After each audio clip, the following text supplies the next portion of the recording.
Bismillahirrahmanirrahim. Nahmaduhu wa nusalli wa nusallim ala rasulil karim wa ala alihi wa sahbihi ajma'in. Ma ba'du. Rabbi shrah sadri wa yassir amri wa hlul 'uqdatam min lisani yafqahu qawli. Kemarin kita bahas tentang Nabi Yusuf. Bagaimana makna yang benar mengenai ayat walaqad hammat bihi wa hamma biha laula ara'a burhan rabbih. Kemudian saya singgung bahwa makna burhan rabbih yaitu suratu abihi, adalah gambar atau wajah ayah beliau. Ini tentu saja menurut tafsir sebagian ulama. Kalau menurut ulama yang lain, di antara Imam Sanusi, di antara makna laula ara'a burhan rabbih adalah burhanu uluhiyatil maula al-azim wa ajluhu tabaraka ta'ala fi jami' af'alihi wa ahkamihi. Jadi burhan di sini adalah keagungan Allah dan keadilan Allah, kehebatan Allah di seluruh perbuatan dan hukum-hukum Allah. Artinya ketika beliau ini melihat dan mengingat betapa agungnya Allah, betapa hebatnya Allah, betapa adilnya Allah dalam hukum-hukumnya, maka beliau hilang itu ham atau keinginan, kecondongan kepada Zulaikha, hilang sama sekali. Dan beliau memasrahkan dirinya, beliau ridha kepada Allah Subhanahu wa taala, dan hilanglah pikiran tentang makhluk siapapun itu dan apapun itu. Paham ya? Okay. Ibarat ini beliau kemudian mencuplik satu syair yang sangat masyhur, bagaimana keridhaan seorang pecinta terhadap siapa yang ia cintai. Falaitaka tahlu wal hayatu marirah, walaitaka tarda wal anamu ghidabu. Faya laita ma baina bainaka amir wa baina bainal alamina kharab. Fa in sahha minkal wuddu fal kullu hayyin wa kullu alladhi fawqa turabi turabu. Yang di antara maknanya, menawa sira iku manis sedangkan hidup itu pahit. Menawa sira ridha sedangkan seluruh manusia marah semua. Menawa antara kita dan antara engkau itu makmur, sejahtera, sentosa, dan antara aku dan seluruh dunia adalah rusak atau keruntuhan. Khorab sama amir itu antonim. Ini amir sesuatu yang merekah, sesuatu yang ramai, sesuatu yang sejahtera. Khorab sebaliknya. Fa ikshaha minkal wuddu fal kullu hayyin. Tapi kalau memang cinta itu betul-betul benar, maka semua itu adalah mudah. Setiap apa yang di atas tanah adalah tanah, adalah debu. Artinya wong nek wis cinta tenan ora urus karo liyane. Wis ora urus karo tanggane, ora urus karo menungso, ora urus karo sak donya, ora urus. Sementing dhek karo kekasih. Nek cinta tenan fal kullu hayyin, maka kabeh dadi gampang. Maksud dimusuhi wong sak donya, sing penting kekasih ku nyintai, kuwi ora urus. Lah begitu juga Nabi Yusuf ini. Saking cintanya dengan Allah, beliau enggak peduli itu Zulaikha, enggak peduli itu si Malik Aziz, enggak peduli. Akhirnya beliau lebih memilih di penjara biar bersepi-sepi berduaan dengan Allah. Dan ini juga kullu hadza innama hasala lis-sadiq atau lis-siddiq, Nabi Yusuf maksudnya, di taufiqil maula tabaraka ta'ala wa asmatih. Kabeh iki yo pitulunge Gusti Allah lan penjagaane Gusti Allah. Kadzalik linasrif anhu su' wal fahsya innahu min ibadinal mukhlasin. Mungkin nek ikhlas kok bakal dijaga Gusti Allah dari segala macam keburukan dan perkara keji. Fahsya itu kaitannya sama zina, sama cewek dan sebagainya. Nih. Sekarang tentang Nabi Musa. Bagaimana Nabi Musa pernah membunuh seorang dari Bani Israel. fawakaza Musa faqadha alaih. Kemudian Nabi Musa juga mengatakan hadza min amalish syaitan. Iki amali setan, kerjaane setan. Lalu bagaimana ini kita menakwili seorang nabi kok membunuh? Pertama, kita katakan kalau ini belum menjadi nabi ketika itu. Beliau diangkat menjadi nabi setelah bertemu dengan Nabi Syuaib, menikah, kemudian safar ke Mesir sebetulnya untuk menjumpai ibunya, boyong lah, telik wong tua, karena 10 tahun nggak pulang. Kemudian di tengah-tengah itu terjadilah percakapan dengan Allah yang langsung idhab anta wa akhuka fi ayati fala taniya fi dzikri nistafaituka fi risalatu bi kalami ila akhir ayat. Andaikan ini kita katakan walaupun sebelum jadi nabi itu kan maksum, iya, ini pun juga enggak dosa. Kenapa? Yang kedua, ini beliau membela orang yang sedang ditindas. Ketika itu ada orang Israel gelut karo wong Kipti, orang Mesir asli, penduduk asli. Dan kita tahu memang sebelumnya orang-orang Kipti itu kan menindas orang-orang Bani Israel, dijadikan budak, padahal mereka bukan budak. Dianggap seakan-akan budak. Dipecut, dibelah. Wis pokoknya gak manusiawi lah. Gak manusiawi. Lah, lagi orang gelut. Akhirnya Bani Israel, yang Israeli tadi minta tolong Nabi Musa, karena kan mungkin orang dalam kan. Walaupun tahu itu Israel, tapi orang dalam. Ditolonglah itu orang Israel. Nolongnya sebelumnya fawakaza itu maknanya didorong. Tapi kalau Nabi Musa kuat dan yang didorong itu mungkin lemah atau memang takdir mati, akhirnya mati. Ini kan nggak sengaja. Artinya ini tanpa kesengajaan. Nek enek menungso koyo ngono kuwi dorong terus mati. Ini kan pembunuhan apa kalau di fikih? Syibh Ahmad. Syibh Ahmad itu koyo kowe nggawa sedotan mbok tempeling plok matek Syibh Ahmad. Kalau khotok kan targetnya yang kowe target wedhus bae kena menungso ini khotok. Syibh Ahmad ini kan juga enggak dosa sebetulnya. Ini kalau dibilang bisa berbuat dosa, enggak. Membunuh iya, tapi enggak dosa.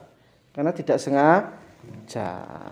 Tapi karena Nabi Musa itu orang yang luar biasa, ya tentu saja beliau juga merasa salah. Ini dalam nafsi, wafirli, walaupun genah bukan kesalahan tapi ngerasa salah. Ini ya khas para anbiya.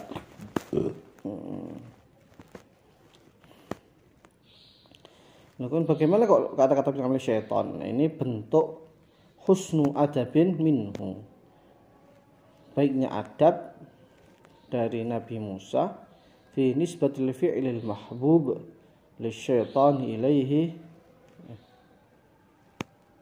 walam yuhibbuhu syaitan huna liqa'ihi al-kalim fi ma'siyatin li'annahu ma'sumun minha bal litawahhama syaitan dzalika tawahun akhta fi khaba fihi dhannu.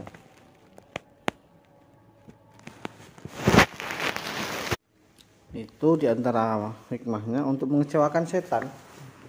Nah biar setan itu kan nyangka atau kecilik setannya. Dikira iki perbuatannya setan, padahal kan lali. Padahal kan lali, duduk maksiat. Akhirnya setan kecewa. Nuduh aku padahal gak dosa. Ya. Atau yang kedua ya memang secara zahir kan perbuatan yang buruk walaupun tidak dosa. Wallahu a'lam.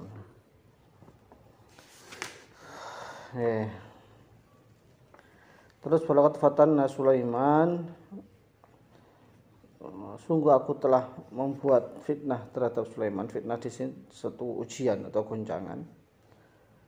Maknanya bagaimana kok Nabi Sulaiman ditegur? Apakah berbuat dosa? Enggak, laki-laki ini bukan dosa. Maknanya ibtalainau bi waladati syaqq insan hina nasya yaqul insyaallah ba'da qawlihi la tufana lailah ala mi'ati mura'atin aw tis'in wa tis'in كلهن يأتين فارس في سبيل الله وليس ذلك عقوبة بالتنبيه إلى الله تبارك وتعالى لحاصة على كامل التحرس واستقبال شرفهم بأن ولا رياضتهم بنفسه ولم يكلهم من غير أسباب عنته خلق ذلك الشك على كرسيه لكمال اعتبار التنبيه والرأتي menabih mula-mula ayanan.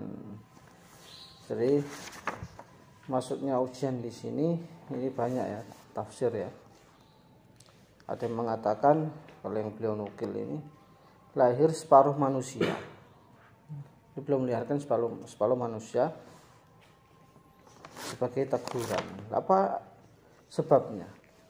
Gara-gara beliau mengatakan, malam ini aku akan ngumpuli 100 istri saya. Nabi Sulaiman ya. Menungsa siji kan tak ya. 100 kalau enggak 99 riwayat yang lain. Dan semuanya akan lahir mujahid-mujahid di jalan Allah. Tapi lani gak insya Allah. Lupa gak bilang insya Allah itu kan juga gak dosa. Insya Allah sunnah, tidak wajib. Tapi kalau ini Nabi Sulaiman akhirnya ditegur. Lahirlah separuh manusia laki-laki. Kalau riwayat ini benar, ini pun juga bukan teguran karena dosa. Ini teguran karena tinggi ini derajat Nabi Sulaiman dan sayangi Gusti Allah. Al-Fatihah. Bismillahirrahmanirrahim. Nahmaduhu wa nusalli wa nusallim ala Rasulil Karim wa ala alihi wa ashabihi ajma'in. Amma ba'd. Rabbi syrah li sadri wa yassir li amri wa hlul 'uqdatam min lisani yafqahu qawli. Nggih. Lanjut halaman 112 ya. Bismillahirrahmanirrahim. Amma qawlu jalla wa ala fi haqqi Ibrahim alaihi salam falamma janna alaihi al-lailu ra'a kawkaba qala hadza rabbi ila akhir al-ayah. Sekarang mengenai ayat yang menyebutkan seakan-akan Nabiullah Ibrahim didahului oleh ketidaktahuan beliau tentang Tuhan. Jadi cari wong-wong Nabi Ibrahim itu pernah punya masa pencarian Tuhan. Beliau mencari Tuhan. Padahal yang benar enggak. Nabi Ibrahim itu memang dari kecil beliau sudah diberi keistimewaan oleh Allah. Sudah diajari ilmu akidah itu dari kecil. Wong calon nabi, bahkan calon Abul Anbiya tentu saja bukan sembarangan. Terus bagaimana dengan ayat yang seakan-akan menjurus bahwa Nabi Ibrahim itu kayak memang sebelumnya tidak kenal Tuhan.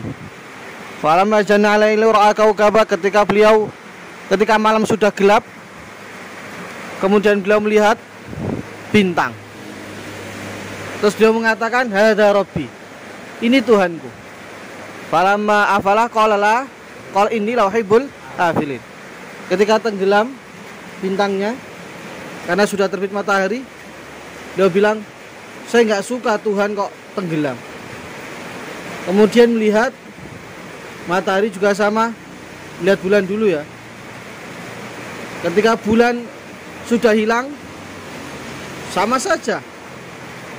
Kemudian terakhir melihat matahari, hadza akbar. Iki sing paling gede, cocok ya Tuhan.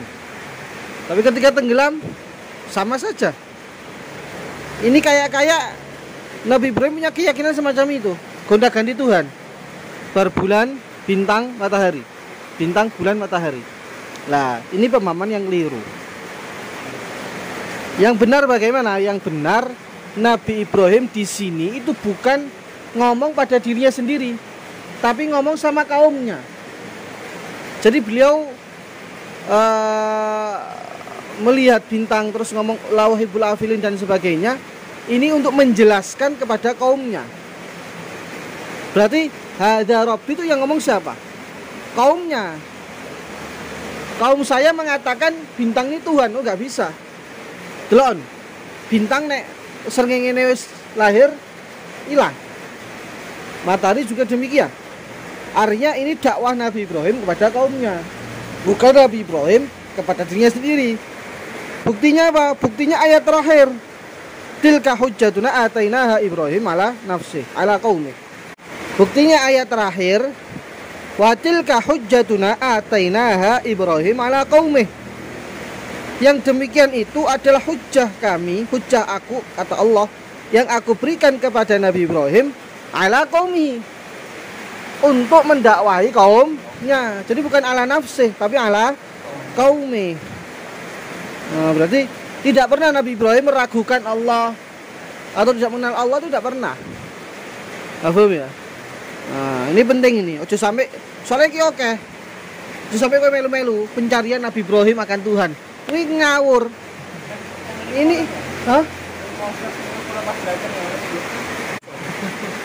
Sesat. Nek ana ustaz ngomong ngono sesat. Ngawur. Kalau Ibrahim Robi hari ini berarti sama, Mas. Loh, kalau hari ini beda. Kalau itu Nabi Ibrahim. Loh, kenapa kok Nabi Ibrahim hari ini kaifatuhil mauta? Qala alam tu'min qala bala. Beliau iman. Beliau ingin ben ayem. Jadi gini loh, manusia itu kan makhluk yang materi. Kalau istilahnya makhluk empiris. Mau nggak mau kita itu memang butuh perkara yang dilihat mata. Jadi kadang-kadang itu orang sudah yakin, tapi perasaan itu sudah beda. Kok gini loh, kowe nek sampingnya jenazah, kowe kan ngerti nek kowe yang mati. Kayak iso nyapu-nyapus, yakin gak neng hatimu? Yakin. Otak kita meyakini dia nggak bisa apa-apa. Hati kita juga sama. Tapi kan yang perasaan kan ono sok merinding-merinding. Kowe wani gak nengong mati telung dina telung wengi dhewe. Kawani otak kita, iman kita mengatakan dia sudah mati.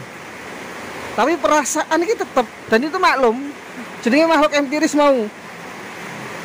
Iki untuk piye-piye ngono. Lah, makanya kadang-kadang pengalaman iman itu juga penting. Kenapa? Karena kita juga makhluk empiris. Nah, kata Kiai itu penting sekali pengalaman iman itu. Dungo, njaluk duit, terus oleh duit, njaluk wiritan, pengen ngopi, bae iso ngopi. Itu menambah kemantepan hati. Hatinya jadi ayem lah. Itu yang diminta Nabi Ibrahim. Dia nggak mengatakan kalau alam tu'min lah, nggak begitu jawabannya. Atau naam, nggak, bala. Iya saya iman. Walakin lihat ma'inna qalbi. Wong nek ditambah delok, tambah ayem. Tambah ayem. Paham ya? Jadi kalau yang hari ini itu Nabi Ibrahim, tapi kalau yang dialog ini itu Nabi Ibrahim kepada kaumnya, bukan kepada dirinya sendiri. Kemudian yang kedua, wa amma qaulu ta'ala fi haqqi Musa. Sekarang ganti Nabi Musa. Nabi Musa ini sering ya, Nabi Musa ini. Yaitu ketika beliau mau tanding dengan penyihir ya, penyihir. Nah, ketika para penyihir itu sudah melemparkan tokatnya, kemudian jadi ular jadi-jadian itu, faujasa fi nafsi khifatan Musa, maka masuk ketakutan dalam diri Nabi Musa. Loh, bagaimana ini? Seorang Nabi Musa kok ketakutan? Kalau kata jawaban beliau di sini, nanti akan kita tambahi juga dengan keterangan Kiai, bahwa di sini takut itu bukan takut karena manusia, bukan hanya murni kayak kita takut dengan musuh, kita takut dengan apa yang kurang iman gitu, enggak. Di sini li ajlillah wa ghairatan ala tauhidih, khafa alla tadhihal hadin dalal mujizati ma harikihim. Dia khawatir nanti dengan hebatnya sihir itu, kemudian Nabi Musa mengeluarkan mukjizatnya, khawatir mukjizatnya itu belum mampu untuk meyakinkan mereka, belum mampu untuk menjadikan mereka beriman. Nah, ini yang dikhawatirkan Nabi Musa. Paham ya? Ada yang mengatakan inna sababa khaufi alaihi wasallam sami'a Jibril yaqul lis saharah. Jadi beliau mendengar malaikat Jibril mengatakan pada para penyihir, alqu ya auliya Allah. Fa khafa min qawlihi lahum ya auliya Allah ayakuna dzalika alamatan lidhuri khariqim lil hadirin. Fa yatamatau ala dhalalah wallahu taala a'lam. Jadi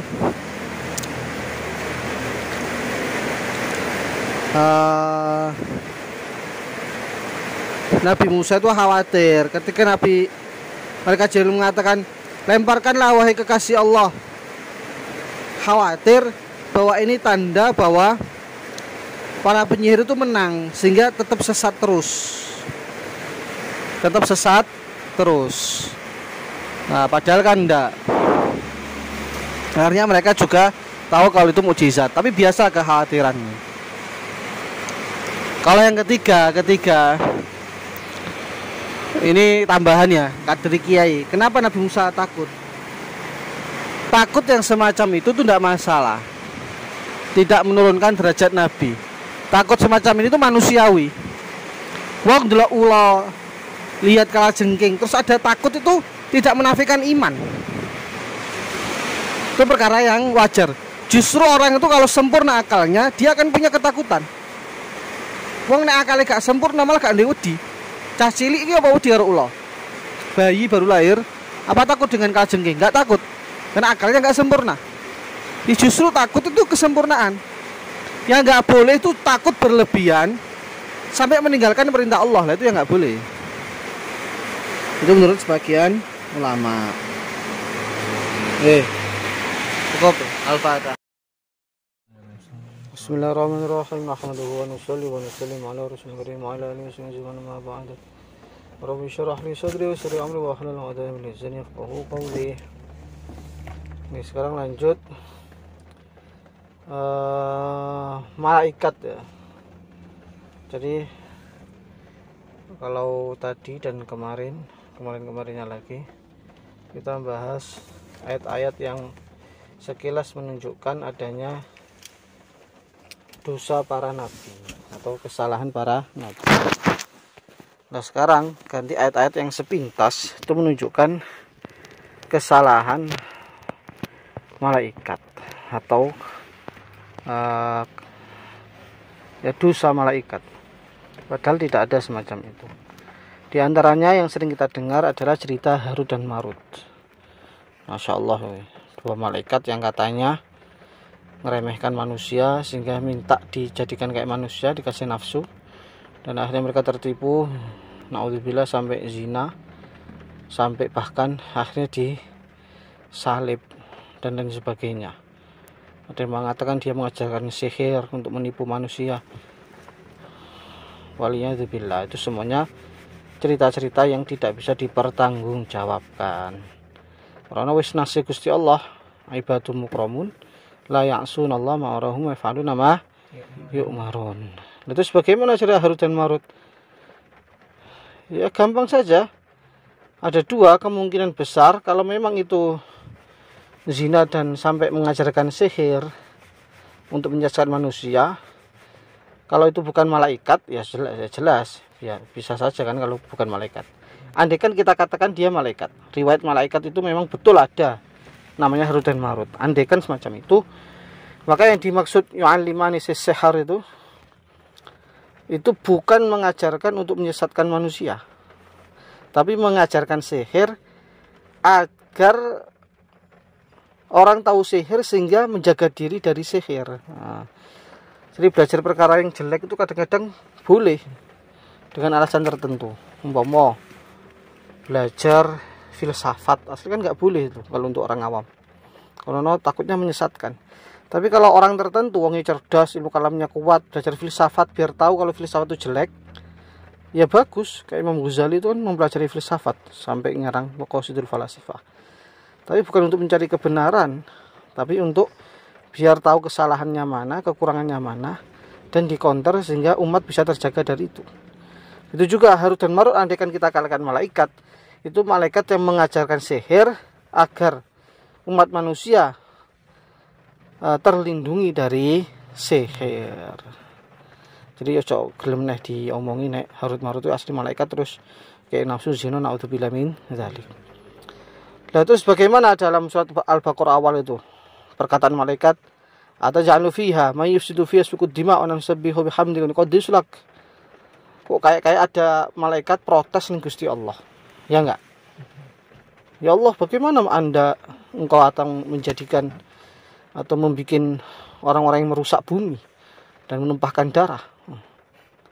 Kan kayak itu protes, ingkar, i'tirad. Nah, tentu saja ini kefahaman yang terlalu suudzon pada malaikat. Malaikat tanya semacam ini itu limujarrodil isti'lam. Hanya pingin tahu saja. Mulane ada lanjutannya. Wa nahnu nusabbihu bihamdika wa nuqaddisu lak. Maksudnya apa? Ya Allah, saya ini enggak protes, saya enggak ingkar. Saya tahu sekali bahwa engkau adalah zat yang maha mulia. Enggak mungkin membuat makhluk tanpa ada hikmah, makhluk yang cacat, yang rusak tok itu enggak mungkin. Mesti ada sesuatu di baliknya. Gitu loh. Paham ya? Jadi malaikat itu ya murni bertanya, tidak untuk protes atau ingkar. Paham ya?